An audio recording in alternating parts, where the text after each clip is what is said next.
अहमदाबाद के बाद अब सूरत शहर में महामारी, इतने डॉक्टर पर डेंगू चिकुनगुनिया का असर।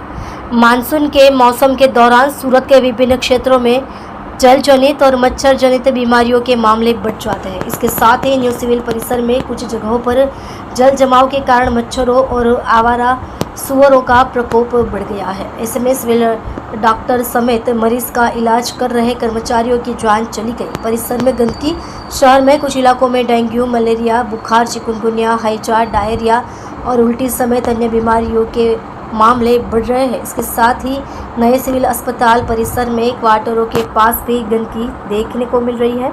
डॉक्टरों और झाड़ियों में और कुछ स्थानों पर कचरे के कारण ऐसे में परिसर में मच्छरों का प्रकोप बढ़ रहा है। हालांकि आश्चर्य की बात यह है कि परिसर में गंदगी के कारण क्वार्टर्स के आसपास बहुत सारे सुअर घूम रहे थे। डॉक्टर सूत्रों ने बताया कि जिससे डॉक्टर समेत स्टाफ नाराज हो रहे हैं। बीमारी की चपेट में डॉक्टर ने बताया कि न्यू सिविल में जो डॉक्टर और कुछ कर्मचारी मरीजों का इलाज कर रहे हैं, उनके परिवार के कुछ सदस्य भी डेंगू, मलेरिया, चिकुनगुनिया, बुखार आदि से पीड़ित है। जिसमें कुछ दिन पहले सिविल में सेवाएं दे रहे doctor Hrithik Vasava, doctor Smith dengue की चपेट में आ गए। चिकुनगुनिया पाए जाने पर डॉक्टर प्रियंका पटेल उम्र 30 साल और निविशा चौधरी उम्र 31 साल वो भी शामिल है। आप देख रहे हो crime open news, Nathu Singh Shekhawat के साथ। नाम ने कई प्रकारनी હતી નોટિસ આપવામાં? મારું નામ ડીકે કદમ છે, સેન્ટ્રી સબ ઇન્સ્પેક્ટર।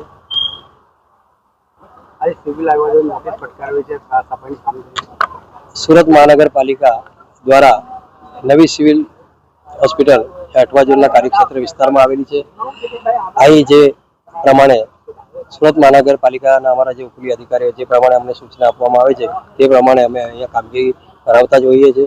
પરંતુ કોઈ ક્ષતિ દેખાય તો એના બાબતમાં અમે સુપ્રિન્ટેન્ડન્ટશ્રીને નોટિસ આપતા હોઈએ છીએ। અમારા ઉપરી અધિકારી દ્વારા આ વર્ષે 4 નોટિસ આપવામાં આવેલી છે।